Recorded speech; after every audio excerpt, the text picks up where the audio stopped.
Hello, I'm Richard from Eagle6 Airsoft. I'm going to be talking about the HK417 DMR build that we've done for a customer, and we're just going to be doing a little bit of testing today just to make sure that it's working and reliable. And yeah, so basically it's a level 8 build, so it's got pretty much everything in there strengthened and changed, all Prometheus internals from LADAX, everything apart from the trigger.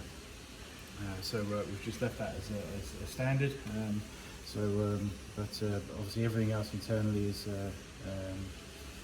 all upgraded. We're taking into consideration the fact that obviously it's a DMR build, so it's now locked to a single shot. We've done that utilising the Gate Titan mosfet. It's the advanced version, and we've also replaced the pin in the middle there. So we've talked about that before, but it's a commonly replaced part when you do ETU mosfet. And we've got a full size cylinder because obviously it's a DMR build, so we've gone with a slightly bigger one there, 407 barrel all the way up to the end. And we've gone with the Firefly Hop Setup, the hard versions, just because obviously DMR, so just we want to make sure we can lift those heavier ammos.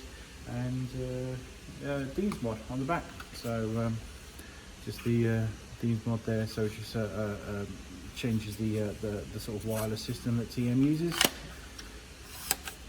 over to just be a slightly more convenient connection for customers to sort of plug in any battery in there. We're just testing today on this 2600 battery, just because we made it up for another gun, and it's just going to be easier for us to test. You can see us just sort of stuffing all that in there. And clip on the stock. So yeah, so we'll get some testing done on this. Everything's all solid, so we'll make sure obviously when we send these 417s out, just make sure that so the old versions of these covers, dust covers, or the fake imitation bolt covers have the plastic bit on. We make sure they're glued, but the new versions don't have that. It's slightly improved, and this is one of the newer versions. Also, we found that over time they're starting to take out a lot of wobble, but if we ever find one with a bit of wobble, we actually modify that just to take that out and make sure that there's just absolutely nothing sort of rocking the top upper there. But yeah, lovely replica. So we'll get some testing done. Obviously it won't be full auto because it's DMR, so we're just going to be testing all modes in single shot.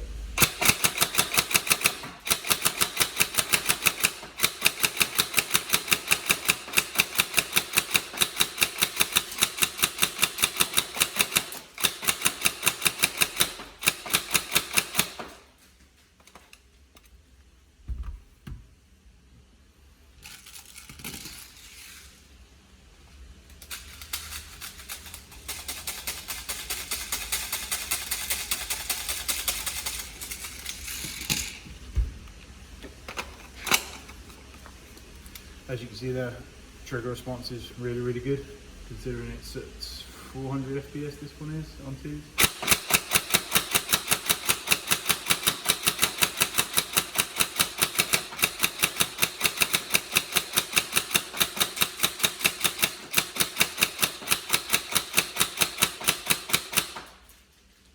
I mean, any DMR roll, we'd always recommend heavier ammos like the 4.3s. We like the 4.3 stuff from new props. It's obviously not getting into that sort of crazy territory of costs, you know, that some of the sort of out there heavy ammos can cost.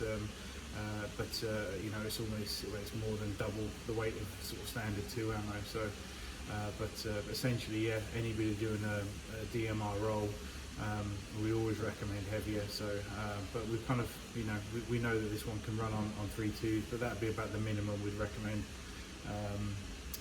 You know, if you're getting a DMR and then using, you know, 2s and just, you know, blatting crazy amounts, if you know what I mean, that's not really what the sort of roll is for, and certainly not what we sort of build these builds for.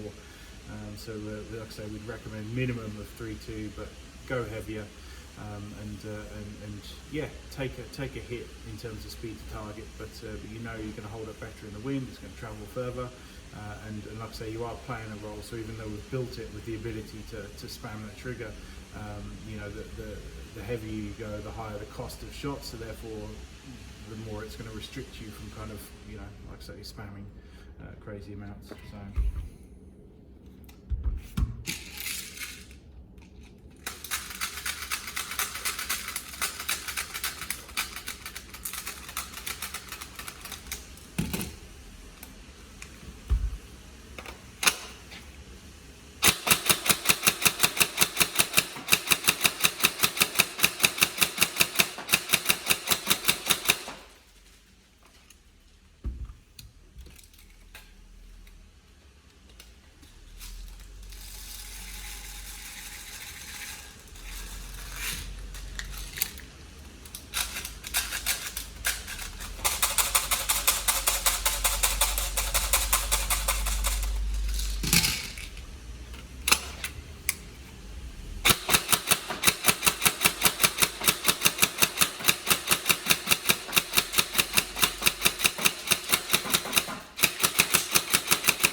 there we go, all tested, all working, and yeah, we hope you enjoy it.